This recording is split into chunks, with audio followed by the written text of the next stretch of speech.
Welcome to my fellow Jet hopefuls and my fellow Jet sufferers. It's Geezer Vin, the gang green geezer here.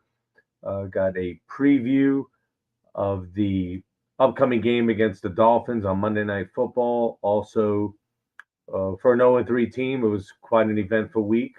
We'll go through the weekend news first for the Jets, and then we'll touch upon what I feel are the keys to the upcoming game.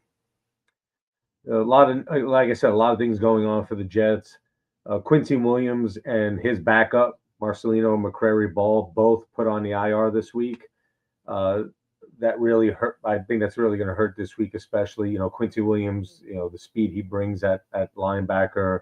And one of my keys to the game that I'll touch upon later is, the Jets containing the speed of the Miami Dolphins. So that's definitely something that the Jets are going to feel specifically this week. They signed Mark Robinson off the Patriots practice squad and added Ben Neiman to their own practice squad. Justin Fields practiced fully this week, couple of practices in a row. So if all goes well this weekend, looks like he'll be activated for Monday night's game against the Dolphins. I know we were hoping if Taylor showed out a little bit last week in that game against the Buccaneers that, if he would help the Jets, put more W's on the board, that might be cause for, maybe a mini quarterback controversy. But Taylor, while a fine backup, showed us why at this point in his career that's what he is, just a backup. We traded for Jason Brownlee from the Titans cornerback. All the news I've been hearing this week is that a lot of Titans fans, Titans podcasters, very upset about the trade, very surprised by the trade that they traded a starting cornerback at this point in the season. Makes me wonder why you're starting cornerback. Why did you move him at this point in the season? Is there some? I know he's got the ankle issue, so he might not play this week. He hasn't practiced yet. So it's possible that there's maybe something we haven't seen yet that the Titans have. But this also puts potentially Brandon Stevens and maybe even Michael Carter II on notice because they've been both struggling to start the season. And Muji is showing, that he'll make moves, he'll make changes if you're not doing your job. And I think that goes with the overall philosophy that he and Aaron Glenn have brought to the organization. Aaron Glenn drawing criticism this week for his touchdown celebration. I thought it was great. I thought his answer was great. I'm going to be me. This is what I bring to the table. So if you don't like it, basically, tough. And I like that. I mean, you do got to be a little bit careful, maybe you do these things after you've secured the victory. I get it. But you know what?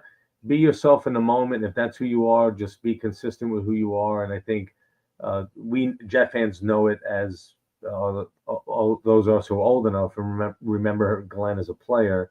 Remember, he was very animated, a great cornerback. So if this is how he's going to be as a coach, ultimately it won't matter. He'll be judged just like all the other head coaches are by the wins and losses. So if he puts the W's on the board and turns the organization around, that stuff will just be an afterthought moving forward.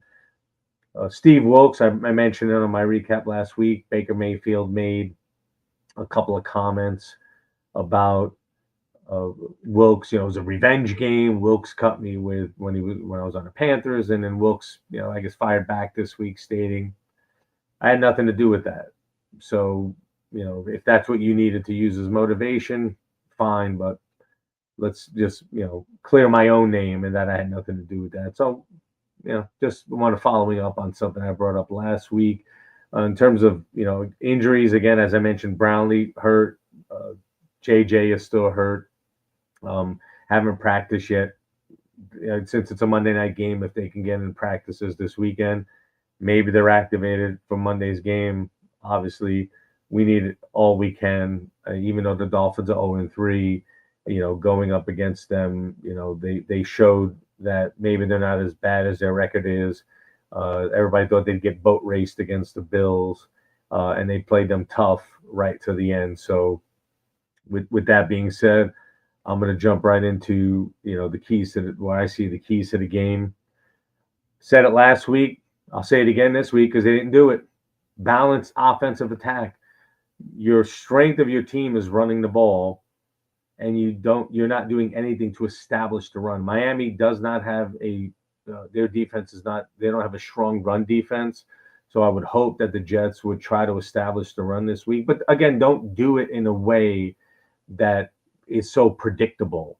Run, pass, mix it up. That's what they changed it up a little bit last week, because going into last week, they were by far the most predictable team in early downs they had the fewest pass attempts in early downs of any team by far going into last week's game.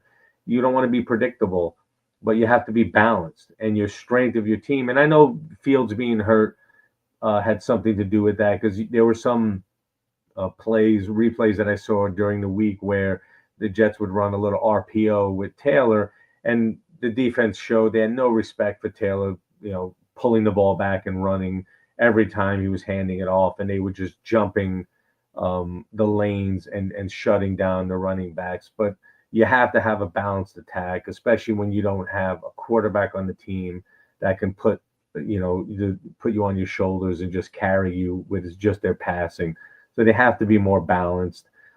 As I mentioned earlier, with the Quincy Williams injury, which is going to hurt because you got to contain Miami's speed on offense.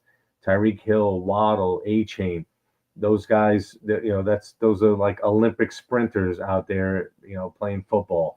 And the Jets, have to shore up, and another key, shore up their tackling, the over pursuing, maintaining your lane integrity. That's always key, but it's especially key when you have a team with this much speed on offense, because if you don't contain your lanes, don't contain the backside integrity, overrun the plays, any of these guys cuts back and has an open lane, it's not going to be a 30-yard run. They're going to take it to the house. So they definitely have to do what they can to contain Miami speed. And that goes back to my first point, having a balanced offense. If you can run the ball and control time of possession by running the ball and having a balanced attack, you keep Miami's offense off the field, which what better way to contain their speed by just not having them on the field. And that goes to another point, converting on third downs. 28% conversion rate, just under 28%, worse than the league. Again, if you have a balanced attack, if you're converting on third down, these sound simple, but the Jets, just seem to be the worst at it at this point. Balanced attack, run the ball, control time of possession. That keeps the other team's offense off the field. Get your offense on the field. Hopefully, finish drives, score, getting touchdowns and not field goals after 3 weeks. The best player on the team, I've said it a couple of times, McNamara, PFF's number 1 graded tight end so far. Punter through the first 3 weeks of the season. Not a good thing, a good thing to have, but not a good thing if that's your claim to fame so far this season, that your punter is by far the most productive player on your team. Get a turnover. There's another way to keep the other team's offense off the field. They have no turnovers created to date. I don't think Miami does either. So hopefully something doesn't give in their direction and not ours. But just get one, get a turnover. That's something I brought up in the last a podcast about. Defensively, they don't get their head around and get their hands up to try to make a play on the ball. It seems like they play through the receiver's hands, just trying to knock the ball away, which is fine, but that should be part of your technique, is playing that way. If I can't get my head around to make a play on the ball because maybe where I am positioned or I was beaten and I'm recovering, yes, play through the hands and try to knock the ball away if you can. But you have to be looking to create turnovers. It just, it's just something that, the best teams in the league and the teams that win in this league, they're always, usually always a positive turnover ratio.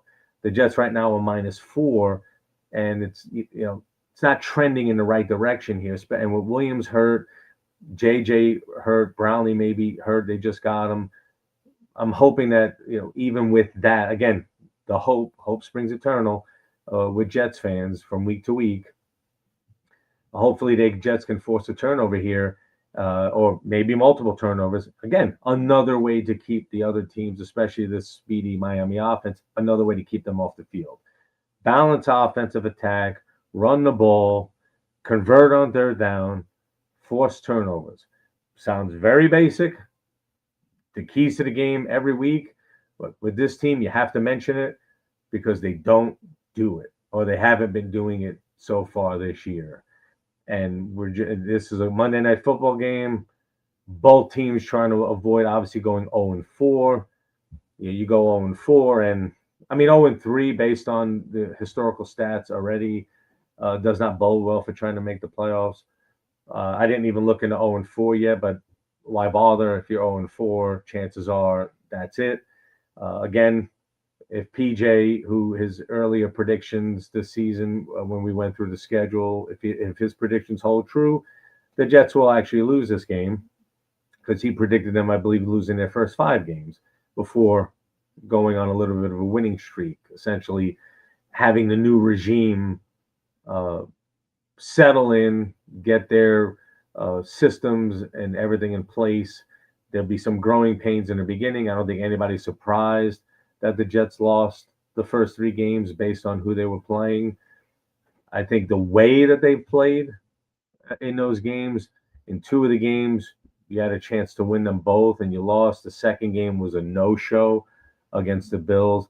There doesn't seem to be, like, you don't see a progression.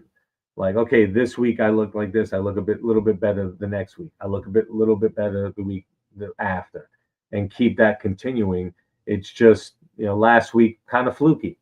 Didn't look good. Looked like you didn't show up for the first 3 quarters. Tampa Bay takes their foot off the pedal. It lets you back in the game. You actually have a chance to win that game. And part of me actually, in thinking about it, I know I would love to have seen Glenn, and maybe he did this and we just didn't see it on camera. As soon as McDonald scores, get your defense, get in front of them and tell them, this is on you. You've got this now. We got the lead. It's 1:48. Shut these guys down and let's get out of here with the W.